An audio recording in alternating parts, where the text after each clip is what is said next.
Good evening. We are here to announce that we have caught the animal that tried to kidnap an 11-year-old girl this morning. At about 7 o'clock this morning, a white van pulled up to an 11-year-old girl, stopped the van, looked around, and then a man left that vehicle, ran towards the 11-year-old victim with something in his hand that was reported to be a knife. He grabbed her, picked her up, and tried to carry her into that van. She fought and she fought and she fought until finally she was able to break free from her would-be captor. We inundated the area with law enforcement as soon as we got the call. We had detectives in plainclothes. We had uniformed deputies. We went house to house. We're searching for surveillance video. We're searching for any witnesses in the area because we knew we had a dangerous felon on the loose. We were able to finally, through these investigative efforts, identify the vehicle that was reported in the video that you saw, also get a tag number. We had several locations where we thought that this suspect would be. One was 211 Betty Road. When we got to 211 Betty Road, we were able to see that van, and we also arrested the suspect. I'm going to withhold the suspect's name for right now, but I will tell you that that van had been freshly painted. If you recall this morning, I talked about a silver bumper on the front of that van. Well, clearly this had been painted black, but you could tell it smelled like fresh paint and it ran like fresh paint. We obtained pictures from today, various pictures of this suspect in convenience stores, and in those photographs, the suspect is wearing the same clothes that he's wearing during this attempted abduction. The victim at the time of the attempted abduction was playing with blue slime as a toy. She had blue slime and it was all in her hands. The suspect, when we caught him, had blue slime all over his own arms. So as you can see, our investigators have been very busy all day, tracking the vehicle, obtaining the tag, getting the addresses, gathering evidence, and then making the arrest on a 30-year-old male. And this 30-year-old male will be charged with attempted kidnapping, with aggravated assault with a knife. This 30-year-old male has an extensive criminal history, including but not limited to sexual offenses with a child. We're still looking at the history. It is again rather long. We're trying to piece it together, figure out which ones of those were convictions and which one of those are still awaiting adjudication. As I mentioned before, we had 50 deputies at least in the area.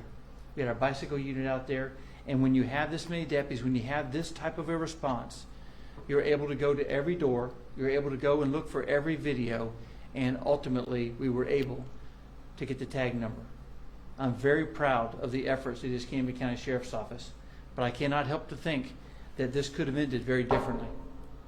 Had this 11-year-old victim not thought to fight and to just never give up, then this could have ended terribly.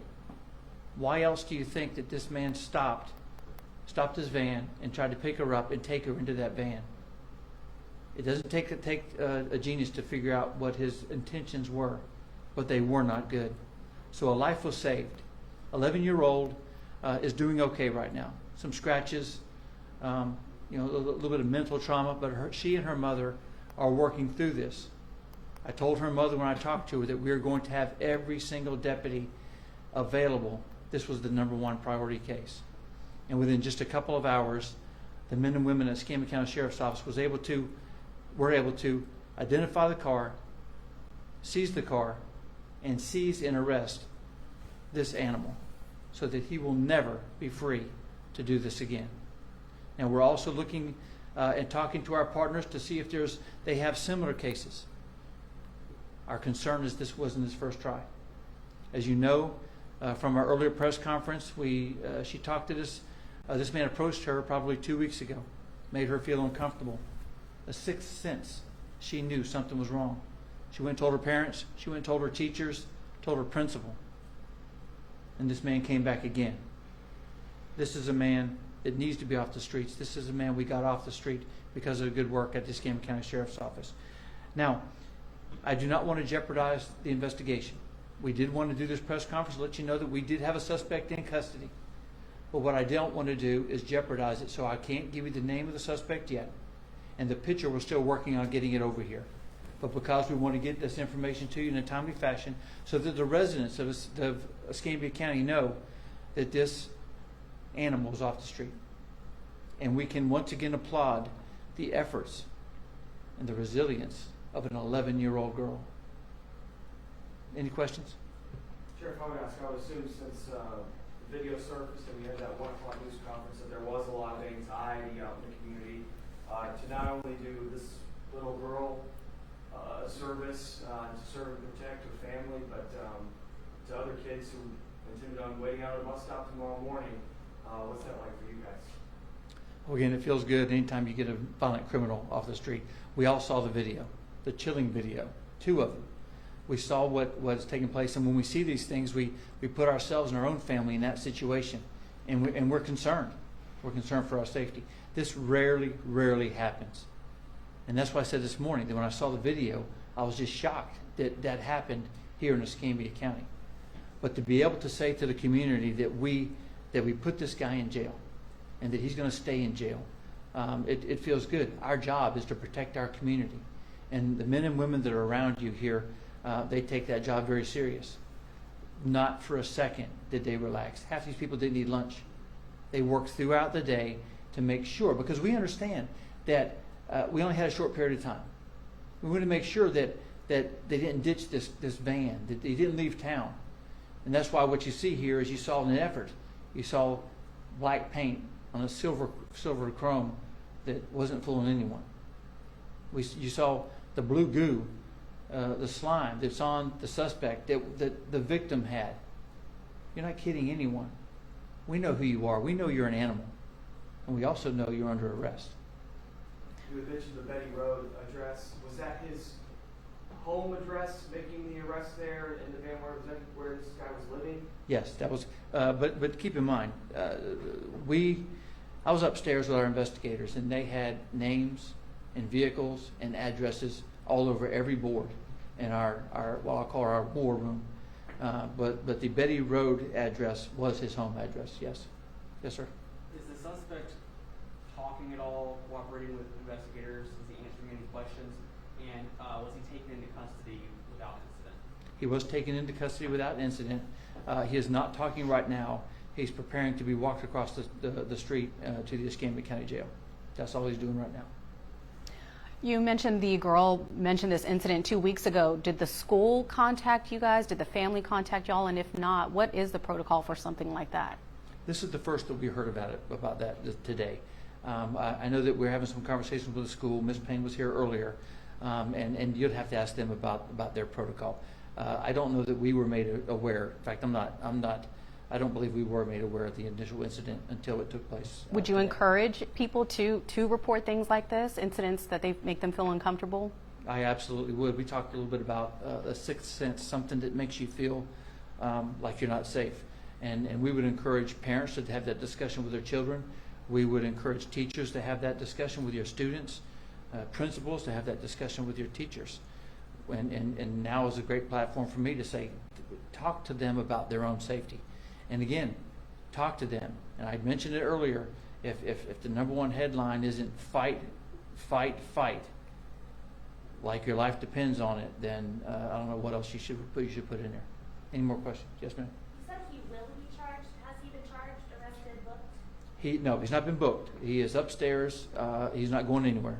He is being prepared. We are working on the final the parts of the arrest warrant. And again, those charges are going to be attempted kidnapping, which we all saw, aggravated assault with a weapon, which is the knife, and then simple battery, which is the least of his concerns.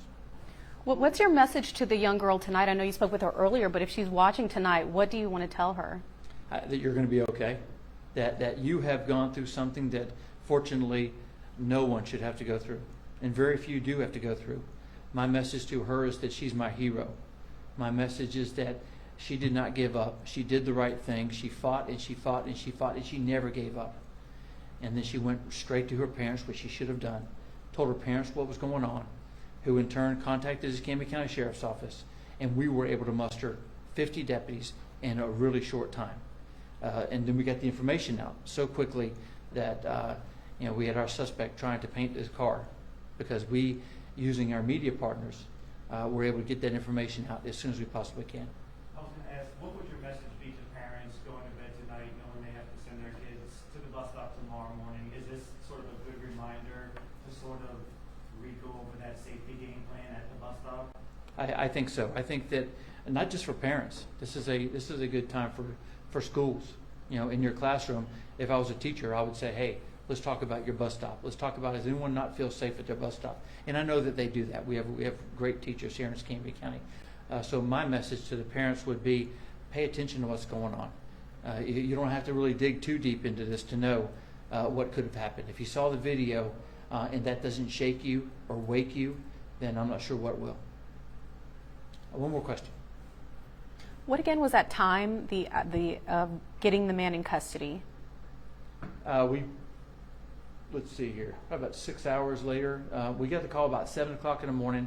We mustered quite a few people.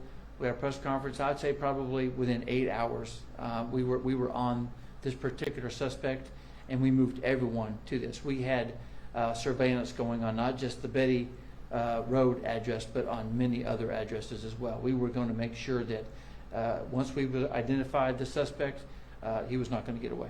But that he was taken into custody. Do we have a time on that? I did be on the arrest report. It's probably going to be about 5 o'clock, something like that.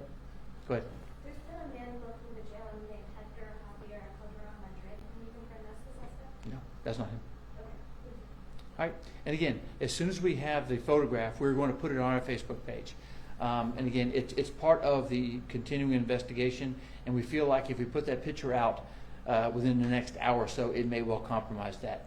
As you can imagine, without getting into too many details, we do anticipate putting the picture out, and when we put the picture out, we will put the name out. So we're going to be as open and transparent as we possibly can. And with that, we are done, and I appreciate your time.